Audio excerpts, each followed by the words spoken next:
हम last video हम लोग यहां पर रुक गए, that is 1 joule is equal to 10⁻7 erg, और हम लोग डायमेंशंस के बारे में सब सीखा था, ठीक है। तो अब हम लोग एक न्यूमेरिकल से just I want to teach you, so please be on the screen. मैं यहां पर ही तुम्हें सिखा के बता दूंगा। तो क्या बोला है देखो, a calorie is a unit of heat, obviously heat की जो यूनिट होती है कैलोरी होती है, and it is equal to 4.2 joules, ठीक है। तो that is around 1 calorie is equal to 4.2 joules है, ठीक है।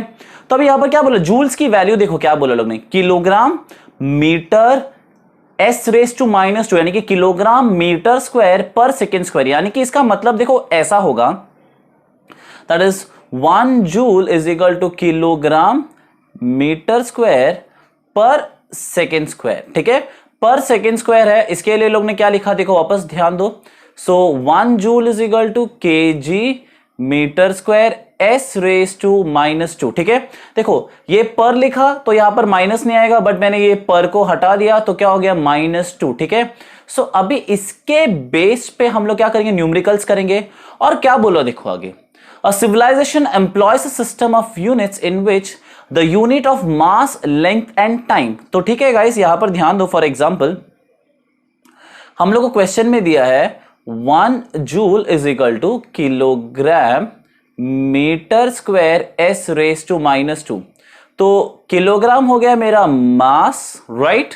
मीटर हुआ मेरा क्या हो गया, लेंथ, और सेकेंड हुआ मेरा टाइम, राइट। और इसको कैसा रिप्रेजेंट किया देखो, अल्फा बीटा एंड गैमा है मेरे ख्याल से, ठीक है। अल्फा बीटा और मेरे ख्याल से सी दिया है, और let whatever A B and C ना, तो अल्फा बीटा एंड गैमा होगा। Sorry this is not gamma. So alpha beta और गैमा दिया रहेगा टाइम पे। तो एक काम करते हैं हम लोग जरा क्वेश्चन पे ही जाके जरा देख लेते एक बार। So let's go to the question. मैंने एक्चुअली क्वेश्चन पहले ऊपर लिखा था, सॉरी। या सो मुझे दिया, हाँ या अल्फा बीटा एंड गैमा, ठीक है। सो यू कैन सी हियर, यहां पर देखो गैमा दिया है। सो स्क्रीन पे थोड़ा अच्छी तरह से ध्यान दो तुम लोग। सो गैमा सेकेंड्स, ठीक है। Also joule is the unit of energy, obviously heat की जो एनर्जी यूनिट है जूल ही है। So what will be the magnitude of calories in the units, ठीक है। तो एक काम करते हैं पहले यहां पर देखो ए बी एंड सी मैंने बता दिया था, मास लेंथ एंड टाइम। तो ठीक है, इन्होंने क्या दिया, 1a is equal to alpha kg, मैंने बताया था प्रीवियस नीचे। 1b is equal to beta m, m मतलब हमारा मीटर है length, and 1c is equal to gamma s second. So अभी यहां पर कैलोरी की वैल्यू दिया है गाइस, दैट इज 4.2 जूल्स, हाँ या ना। तो 4, अभी हम लोग इसको जरा चेंज करते हैं। So I want you to see here is, तुम लोग अगर देखोगे तो तुम लोग को मालूम पड़ेगा कि जो kg की वैल्यू है, ओके, kg की वैल्यू हो जाएगी a अपॉन अल्फा। देखो ये अल्फा है ना, ये अल्फा नीचे जाएगा। देन मीटर की value, so I want you to be on the screen. So metre की वैल्यू हो जाएगी b upon beta. So you can see here, okay, m यहां पर आएगा, बीटा नीचे जाएगा, और जो हमारा सेकेंड है, सेकेंड की वैल्यू क्या हो जाएगी, c अपॉन गैमा, ठीक है। तो मुझे क्वेश्चन में दिया है 1 calorie is equal to 4.2 joules. तो जूल को हम लोग को मालूम है क्या लेना था, kilogram metre square s raise to -2, ठीक है। So now you come here, 4.2 kilogram, can you see kilogram. So kilogram का वैल्यू क्या है, a अपॉन अल्फा, क्या है वैल्यू देखो गाइस, a अपॉन अल्फा। तो मैंने क्या लिखा, a upon alpha. Then metre square, तो मीटर क्या है गाइस, b अपॉन बीटा, तो b अपॉन बीटा स्क्वायर, देखा तुम लोग ने। फिर उसके बाद क्या है, s की वैल्यू क्या है guys, c upon gamma. So c upon gamma raise to -2, ठीक है। तो देखो s की वैल्यू देखा, c upon gamma raise to -2। अब तुम लोग जरा आगे ध्यान दो, okay, I just rub this because अभी तुम लोग को ये समझ में आ चुका है, ठीक है। अब मैं इसकी वैल्यू को जरा देखो, तुम लोग थोड़ा इस तरफ देखो वैल्यू की तरफ। तो ये कुछ ऐसा बनता है, 4.2 a अपॉन अल्फा, फिर ये बनेगा b square upon beta square, and ये बनेगा c raise to -2 upon gamma square, ठीक है। तो तुम लोग देख सकते हो 4.2 a upon alpha, beta square upon b square upon beta square, and ये है c raise to -2 upon alpha raise to gamma raise to, it is -2, ठीक है। एक सेकेंड, या इट इज -2, ठीक है, तो ये -2 है। अब गाइस आगे जरा हम लोग इसको देखते हैं, अभी जरा ध्यान दो तुम लोग, ठीक है।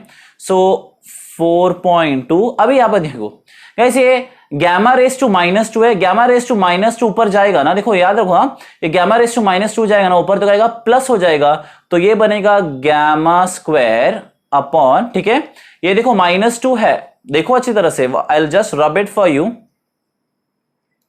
मैं यहां सॉल्व करता हूं। सो 4.2, देखो 4.2, अब देखो gamma raise to -2, so gamma raise to -2 ऊपर आएगा ना, तो -2 ऊपर आएगा तो +2, सो गैमा, ओहो या, सो ये बनेगा गैमा स्क्वायर, ठीक है, वो गैमा को आना ही नहीं है वहां पर, gamma square, right, okay, gamma square, ये तो हो गया हमारा एक बात। अब गाइस तुम लोग नीचे देखो, कैन यू सी, नीचे देखा तो मैंने अल्फा बीटा स्क्वायर, तो मैंने लिखा अल्फा बीटा स्क्वायर, अब खत्म नहीं हुआ है, अब यहां पर ध्यान दो, यहां पर ए है तो ए, यहां पर ध्यान दो बी स्क्वायर है तो यहां पर बी स्क्वायर, और यहां पर तुम लोग ध्यान दो, ओके, ये क्या है, C raise to -2, C raise to -2, तो मैंने लिखा सी रेस टू -2। अब गाइस तुम्हें मैं वापस ध्यान दिला दो, तो तुम लोगों को मुझे मैंने वापस तुम्हें ध्यान दिला दो, तो देखो गाइस क्या बोला था हम लोगों को, 1 जूल इज इक्वल टू, क्या बोला, kilogram metre square s raise to -2, हाँ या ना। सो हमारी जो ए की वैल्यू है, can you see A, okay, so हमारी जो ए की वैल्यू है वो क्या है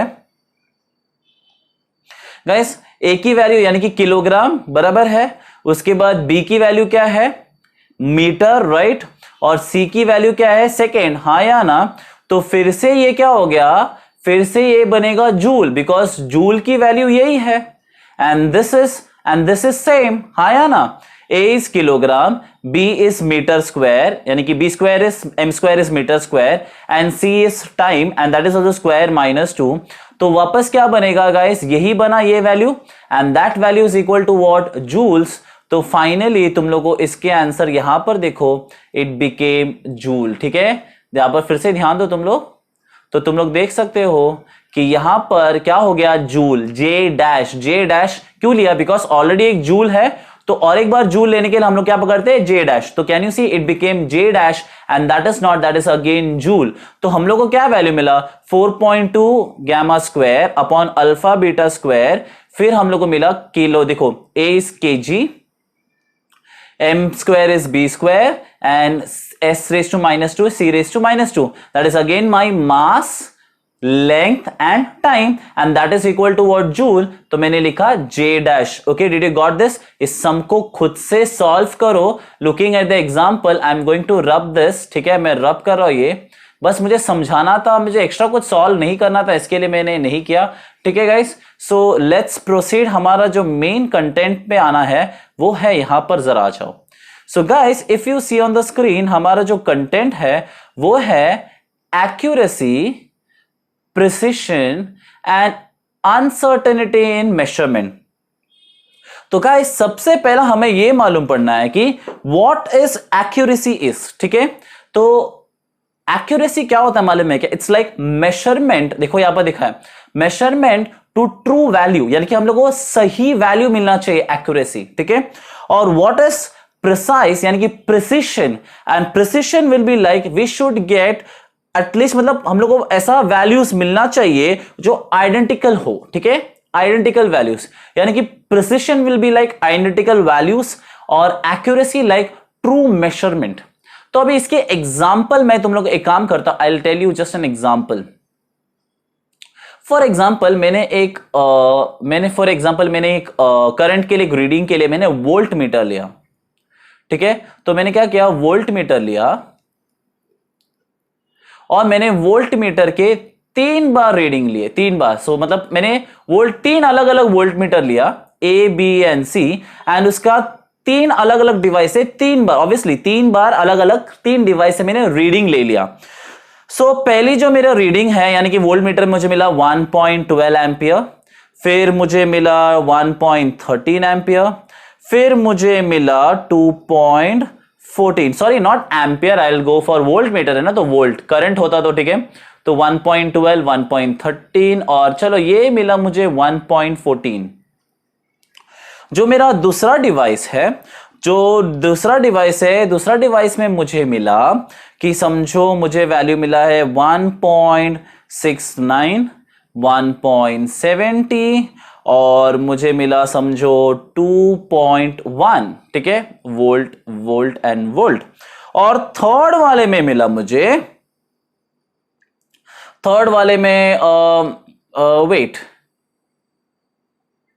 क्या करूं मैं, ठीक है, इसको भी 1.71 रखता हूं, ओके या। अब थर्ड वाले में अगर तुम लोग जरा ध्यान दोगे, so let's see on the third I got is 1.78, 1.65, 1.23 volt, ठीक है। और मैं इसमें जरा ओके 15, ठीक है। तो तुम लोग अगर स्क्रीन पे ध्यान दे सकते हो, मैंने पहला डिवाइस लिया, इसमें मुझे 1.12 वोल्ट, 1.13 वोल्ट, 1.15 वोल्ट, ठीक है। तो गाइस मैंने क्या बोला था कि measurement like a true value, ठीक है, ट्रू वैल्यू यानी कि मुझे क्या होना चाहिए, यानी कि was I talking about was accuracy. और प्रिसिशन में मैंने क्या बोला तुम लोग को, आइडेंटिकल वैल्यूज। तो गाइस यहां पर एक तुम लोग अगर ध्यान दो, सो यहां पर जो मेरा प्रिसिशन है, यानी कि मैंने क्या बोला था, आइडेंटिकल वैल्यूज, ये तो बराबर है, प्रिसिशन इज लाइक राइट, ठीक है, लेकिन एक्यूरेसी नहीं है, ठीक है। यहां पर प्रिसिशन बराबर है, देखो ना 1.12, 13 फिर 15 वोल्ट, यानी कि ये रेंज पे आया, ठीक है। तो प्रिसिशन बराबर है बिकॉज वो मेरी आइडेंटिकल वैल्यूज है, एक्यूरेसी नहीं है बिकॉज मुझे एक ट्रू वैल्यू चाहिए था। अब मैंने इस पे ध्यान दिया, तो गाइस अगर मैं इसमें ध्यान दूं तो यहां पर प्रिसिशन भी है और एक्यूरेसी भी है, ओके, यानी कि मुझे आइडेंटिकल वैल्यूज भी मिल रहा है और ट्रू वैल्यूज भी मिल रहा है। सो यहां पर मेरी इस मशीन पे मेरी जो प्रिसिशन और एक्यूरेसी है वो दोनों सही हैं, ठीक है। और मैं जब सी में आया तो गाइस इसकी वैल्यूज देखो जरा, 1.78, 1.65, 1.23, ओके। सो गाइस ना यहां पर प्रिसिशन है और ना यहां पर एक्यूरेसी, यानी कि ना प्रिसिशन है ना एक्यूरेसी है, दोनों भी नहीं है यहां पर। देखो ना पहले वाले में देखो मेरी प्रिसिशन बराबर है because I told you identical values चाहिए, तो गाइस ये आइडेंटिकल है, 12 फिर 1.13, 1.15, लेकिन एक्यूरेट नहीं आया। अगर तुम लोग इस डिवाइस पे यानी कि बी वाले डिवाइस पे थोड़ा ध्यान दो तो देखो ना एक आइडेंटिकल भी है और प्रिसाइज वैल्यू भी है, राइट, या हाँ या ना, आइडेंटिकल भी है और ट्रू वैल्यू भी है। देखो ना 69, 70, 71, यानी कि प्रिसिशन तो है, ऊपर से एक्यूरेसी भी है, यानी कि मेरा रेंज मुझे समझ में आया कि 1.69 और 1.7 के बीच में आएगा, 1.69 और 1.7 के बीच में आएगा। इसमें देखो ना 1.12, 1.13, 1.15, 14 भी आता तो यहां पर मैं मान लेता था कि मेरी एक्यूरेसी हाई है, लेकिन हाई नहीं हुआ यहां पर। So did you got this? तो याद रखना कि एक्यूरेसी में लिख के अभी लिख के रखो, measurement should be to the true value and हमारा जो प्रिसिशन होता है it should be identical value, ठीक है। आई होप सो ये जो स्क्रीन पे मैंने तुम्हें एग्जांपल बताया वो तुम्हारे लिए थोड़ा इजी गिरेगा। So again guys let's go further. So guys हमारी जो पॉसिबिलिटीज क्या होता है ऑब्जर्वेशन में, तो वो होता है quality of instrument as well as skill of the person, यानी कि देखो इंस्ट्रूमेंट की क्वालिटी तो बहुत मैंडेटरी है, और ऊपर से स्किल यानी कि पर्सन कौन है वो उस इंस्ट्रूमेंट को यूज कर रहा है, and not only next is method, उसका एक प्रॉपर मेथड, ये सब क्या होता है डिपेंड करता है, और बाकी की बात होता है external and internal factors.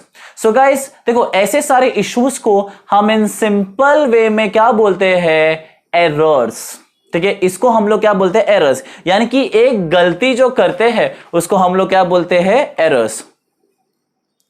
So we can completely avoid our errors with the help of completely by systematic errors, ठीक है। तो सिस्टमैटिक एरर क्या कर सकता है, ऐसे छोटे छोटे एरर्स को क्या करते हैं हम लोग उसे कंप्लीटली अवॉइड कर सकते हैं। और सिस्टमैटिक एरर में सबसे पहला आता है इंस्ट्रूमेंटल एरर। सो गाइस हमें यहां पर ध्यान देना है कि व्हाट इज इंस्ट्रूमेंटल एरर, ठीक है। तो मैं तुम लोगों को ना एक अच्छी तरह से एक एग्जांपल बताता हूं, तो तुम लोग जरा स्क्रीन पे इस तरफ ध्यान दो। फॉर एग्जांपल ये तुम्हारा वेइंग मशीन है, ठीक है। तो ऑब्वियसली जब तुम लोग वेट चेक करते हो वेइंग मशीन में तो 0 पे काटा होना चाहिए, हाँ या ना, 0 पे काटा होना चाहिए। वेइंग मशीन में तो तुम्हारा वेट चेक कर रहा है। तो सपोज तुम लोगों ने जब चेक किया तो तुम्हारा वेट है 72 kg, ठीक है। अब फिर से मैंने एक दूसरा वेइंग मशीन दिया जहां पर तुम्हारी जो वेइंग का जो काटा है, समझो ये 0 है और वो काटा है 1 पे, ठीक है।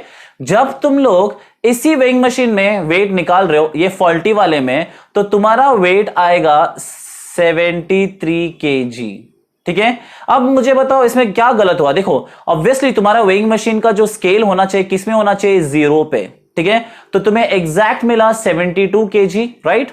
और तुम्हारा जो फॉल्टी वेइंग मशीन है उसकी जो स्केल थी किसमें थी, 1 में थी, है कि नहीं। तो जब तुम लोग इसमें चढ़ा यानी कि इसमें तुम लोगों ने वेट देखा तो तुम्हारा वेट कितना हो गया, 73 kg। सो ये इंस्ट्रूमेंट क्या था, ये इंस्ट्रूमेंट था फॉल्टी इंस्ट्रूमेंट। तो ऐसे एरर्स होते हैं इंस्ट्रूमेंटल एरर्स। गाइस अगले एरर्स देखो, अगला error is due to imperfection in experimental technique, ठीक है। मैं बताता हूं, फॉर एग्जांपल तुम लोग ने एक, ये समझो तुम्हारा टेस्ट ट्यूब है, तो तुम लोग ने इसको ऐसा वर्टिकली ऐसा पकड़ा, ठीक है। सो ये तुम्हारा टेक्स्ट बुक है, सो तुम लोग ने इसको ऐसा वर्टिकली पकड़ा, ये तुम्हारा सॉल्यूशन है। सो तुम लोग देख सकते हो ये तुम्हारा सॉल्यूशन है, सो ये सॉल्यूशन है, ठीक है। अब ये वर्टिकल है। अब एक काम करो, तुम लोग का और एक टेस्ट ट्यूब है, जस्ट 1 सेकेंड, ओके। तुम लोगों ने क्या किया, टेस्ट ट्यूब को तुमने कुछ ऐसा टिल्ट पकड़ा, okay. Now your liquid is this way, okay. देखो तुम्हारा जो टेस्ट ट्यूब था वो कैसा होना चाहिए, एकदम प्रॉपरली ऐसा वर्टिकल में होना चाहिए, है कि नहीं। सब प्रॉपरली वर्टिकल में होना चाहिए, तब जाके तुम्हारी जो मेनिस्कस है, गाइस ये टॉप लेयर को हम लोग क्या बोलते हैं, मेनिस्कस। तो ये मेनिस्कस क्या रहेगा, ऐसा स्ट्रेट रहेगा। जब तुम लोग उसको थोड़ा टेढ़ा पकड़ते हो तो क्या हो जाएगा, रीडिंग भी रॉन्ग हो जाएगा। So guys this error is known as imperfection in experimental technique. Obviously guys तुम लोग को तुम्हारे टेस्ट ट्यूब को स्ट्रेट एकदम वर्टिकल पकड़ना होता है, तुम ऐसा थोड़ा टिल्ट करोगे, ऑब्वियसली मेनिस्कस का जो पोजीशन है वो चेंज होगा, ऐसा हो जाएगा। एंड ऑब्वियस है कि तुम्हारा एक्सपेरिमेंट क्या हो जाएगा, रॉन्ग हो जाएगा। Guys next is personal error. Personal error देखो, फॉर एग्जांपल अभी तुम लोग कुछ चीज मेजरमेंट करना है स्केल से, तो तुम्हें कुछ मेजरमेंट करना है स्केल से, तो ये तुम्हारा स्केल है समझो, ठीक है। कोई भी डिस्टेंस को तुम लोग माप रहे हैं। गाइस तुम लोग जब माप रहे हो तो तुम्हें स्केल को ऊपर से देखना चाहिए, नीचे से नहीं। ऊपर से देखते हैं, देखो फॉर एग्जांपल तुम लोग कुछ 5 सेंटीमीटर मेजर करते हो तो तुम लोग स्केल को क्या करते हैं, ऊपर से देखते हैं। अगर तुम लोग ऊपर से नहीं देखते और नीचे से या साइड से देखते हैं तो क्या हो जाएगा, वहां पर भी एरर होने का चांसेस है। And that's is like personal error. Guys even parallax method का भी एक एग्जांपल दिया है कि हम लोग को अगर मेजरमेंट करना है पैरेलैक्स मेथड की तरफ से, यानी कि रूलर से या कोई भी डिस्टेंस को मेजर करना है, तो ऊपर से हम लोग को उसको मेजर करना चाहिए। And that is called as personal error. देखो will be wrong due to parallax, ठीक है, अगर ऑब्जर्वर एक एंगल की तरफ देखते हैं। तो गाइस अभी देखो, तो अगर ये सारे सिस्टमैटिक एरर्स, ओके, ये सारे सिस्टमैटिक एरर्स फिर भी है, ये सारे जितने भी सिस्टमैटिक एरर्स है इसको ऑकर होता है, and that we called as, okay, जिसके कारण ऑकर होता है, that we called as what, random errors, ठीक है। यानी कि हम लोग ये सिस्टमैटिक एरर को भी, ठीक है, और हम लोग ये कर सकते हैं, यानी कि देखो error still some errors are occurred, क्या बोलते हैं, ये सारे सिस्टमैटिक एरर के बाद भी, क्लियर करने के बावजूद भी फिर भी एरर्स होते हैं। सो उस एरर्स को हम लोग बोलते हैं रैंडम एरर्स। सो देखो these are the errors which are introduced even after following all the procedures to minimize systematic errors. So these types are maybe positive and negative, and these are called as what, random errors. तो इसको हम लोग क्या बोलते हैं guys, we call this as what, random errors. तो इसको हम लोग क्या बोलते हैं, रैंडम एरर्स। तो गाइस हम लोग ने क्या क्या पढ़ा आज, हम लोग ने एक बार मैं स्क्रीन के ऊपर करता हूं। तो गाइस हम लोग ने पहला पढ़ा कि एरर्स कैसे होते हैं, मतलब एरर्स का फॉर्मेशन देखा, फिर उस एरर में हम लोग ने इंस्ट्रूमेंट का एरर देखा कैसा होता है, फिर हम लोग ने देखा कैसे गलत टेक्निक का एरर्स होता है, फिर हम लोग ने देखा पर्सनल एरर कैसा होता है, और इवन ये सारे एरर्स को हम लोग मिनिमाइज करेंगे तो भी एरर होता है, और उस एरर का नाम है ये सारे सिस्टमैटिक एरर को हम लोग सॉल्व भी करते हैं, फिर भी दूसरा एरर्स होता है, and that error is known as what, random errors. और अभी यहां पर देखो रैंडम एरर्स भी है ना, बहुत सारी चीजें होता है। देखो फॉर एग्जांपल मैंने एक नॉर्मल कॉपर वायर लिया, तो उसका टेम्परेचर में वेरिएशन हो सकता है, या इवन गैस, समझो मुझे कुछ गैस रिलेटेड चीज करो तो गैस के प्रेशर के कारण हो सकता है, या इवन इतना भी नहीं गाइस, मैं कोई कॉपर वायर के अंदर मैं करंट पास करो, शायद से पावर सप्लाई के भी कारण क्या होगा, चेंजेस हो सकते हैं। तो ये सब क्या होता है, रैंडम एरर्स। अभी इसको भी हम लोग मिनिमाइज करेंगे तो हम लोग इसको क्या बोलते हैं, एस्टिमेशन ऑफ एरर्स। यानी कि सिस्टमैटिक एरर को मिनिमाइज करने के बाद भी फिर एरर होता है तो उसको हम लोग क्या बोलते हैं, रैंडम एरर। रैंडम एरर को भी हम लोग अगर मिनिमाइज करते हैं फिर भी एरर होता है तो उसको हम लोग क्या बोलते हैं, एस्टिमेशन ऑफ एरर। यानी कि गाइस एरर्स तो होता ही है, कुछ भी पॉसिबिलिटीज हो सकता है। अभी देखो ना रैंडम एरर का, देखो ना अगर हमारे घर का जो अगर एक्सपेरिमेंट करता है उस वोल्टेज की सप्लाई में भी डिफ्लेक्शन हुआ तो एरर हो गया, टेम्परेचर में चेंजेस आ गया तो एरर हो गया, गैस के प्रेशर में चेंजेस आ गया तो एरर हो गया। तो गाइस कैसा होता है कि 99% एक्सपेरिमेंट ऐसा जरूरी नहीं है कि प्रॉपर हो, बिकॉज कुछ भी हो उसमें एरर होता है। ठीक है, सो एस्टिमेशन ऑफ एरर्स हम लोग नेक्स्ट चैप्टर में करते हैं। हाँ गाइस, वो जो न्यूमेरिकल्स मैंने दिया था उसको ध्यान दो। अगर तुम लोगों ने इसकी प्रीवियस वीडियो नहीं देखा है तो ऊपर आई बटन इसको प्रेस करो और प्रीवियस वीडियो पे भी जरा ध्यान देना। So please watch it, learn well, take your text book. नहीं है तो मैंने वैसे भी एक वीडियो डाला है कि कैसा पीडीएफ डाउनलोड करना है, पीडीएफ डाउनलोड करो और टेक्स्ट बुक साइड पे रखो और मोबाइल पे देखो या प्रिंट आउट लो उसका और उसके साथ रिवाइज करो। गाइस बहुत इजी होगा तुम्हारे लिए, ठीक है, क्योंकि फिजिक्स जितना बार तुम लोग वीडियो देखोगे उतना टाइम तुम्हारा जो तुम्हें डाउट्स है वो डाउट्स सारे क्या हो जाएंगे, क्लियर हो जाएंगे। ठीक है, तो याद रखो सिस्टमैटिक एरर को भी हम लोग सॉल्व करते हैं तो दूसरा कॉस्ट होता है रैंडम एरर। रैंडम एरर को भी हम लोग प्रोसीजर से सारे एरर्स को मिनिमाइज करते हैं तो फिर उसके बाद आता है estimation of errors. Instrumental error मैंने वेइंग स्केल का एग्जांपल दे चुका था, फिर उसके बाद इंपरफेक्शन एक्सपेरिमेंटल टेक्निक वो भी मैंने एग्जांपल दे चुका था, दैट इज अपना टेस्ट ट्यूब के अंदर का जो केमिकल है, यानी कि देखो ऊपर का जो लेयर होता है उसको हम लोग बोलते हैं मेनिस्कस। तो मेनिस्कस के चेंजेस में भी एक्सपेरिमेंट गलत हो जाता है। और नेक्स्ट है personal error. Guys personal error मैंने बताया रूलर से हम लोगों का सेंटीमीटर, मतलब हम लोग सेंटीमीटर देख रहे हैं तो गाइस हमें ऊपर से देखना चाहिए ना कि साइड और लेफ्ट से, इससे भी एरर होता है। और पैरेलैक्स मेथड में ऐसा एरर हो सकता है अगर हम लोग ने प्रॉपर मेजरमेंट नहीं किया तो। ठीक है, इवन हम लोग जब वॉच में भी देखते हैं ना तो हम लोग ऊपर से देखते हैं वॉच में, यानी कि स्टॉप वॉच नहीं हमारे पास तो हम लोग ऊपर से सब देखते हैं तो वो क्या, it's like a perfect way to see it. ठीक है, अगर हम लोग साइड से वगैरह देखते हैं तो ऑब्वियसली पर्सनल एरर होने की चांसेस बहुत ज्यादा है। ठीक है, तो फिर टिल देन बाय।